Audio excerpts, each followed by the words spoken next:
अनुसूचित जातीमध्ये नावी आणि धोबी जातींचा समावेश करू नये। अनुसूचित जातीची जातनिहाय जनगणना केल्याशिवाय उपवर्गवारी करू नये।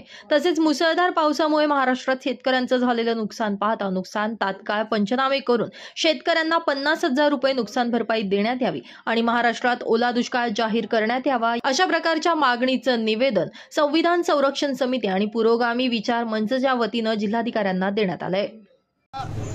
सरकारच्या धोरणामुळे महाराष्ट्रात आरक्षणाच्या बाबतीत विविध सामाजिक संघटना आम्हाला या घटना प्रवर्गात पाहिजे, आम्हाला त्या प्रवर्गात आरक्षण पाहिजे, हे निव्वळ राजकीय प्रेरणेने उत्स्फूर्त नेते म्हणतायत। बाबासाहेबांनी संविधान तयार करतानाच कलम 141 ते 144 पर्यंत एससी, एसटी, ओबीसी, एनटी, व्हीजीएनटी ह्या प्रवर्ग त्यात प्रस्थापित केलेला असताना आता निवड इतर समाज म्हणतो एसटी मधून द्या, दुसरा समाज म्हणतो एससी मधून द्या।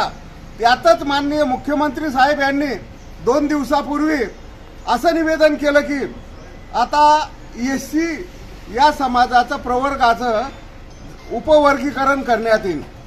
देशामध्ये जातीगत जनगणना नसताना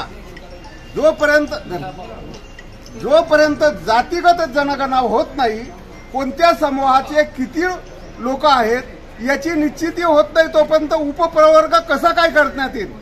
सुप्रीम कोर्टाने जरी निर्देश दिलेले असले परंतु त्यात असं नमूद केलेलं नाही की उपप्रवर्ग साठी निश्चित करा।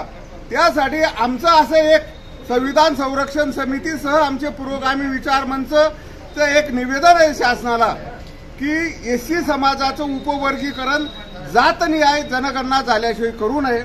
आणि दुसरे क्रिमिलेअरची त्याच्यात एक अट टाकतायत। क्रिमिलेअर म्हणजे हे आरक्षणापासून कसं वगळण्यात येईल हे एक साधन आहे।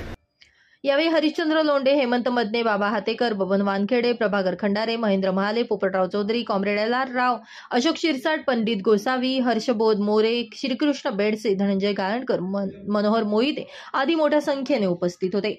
Bureau report, Lumbini news, Dhule.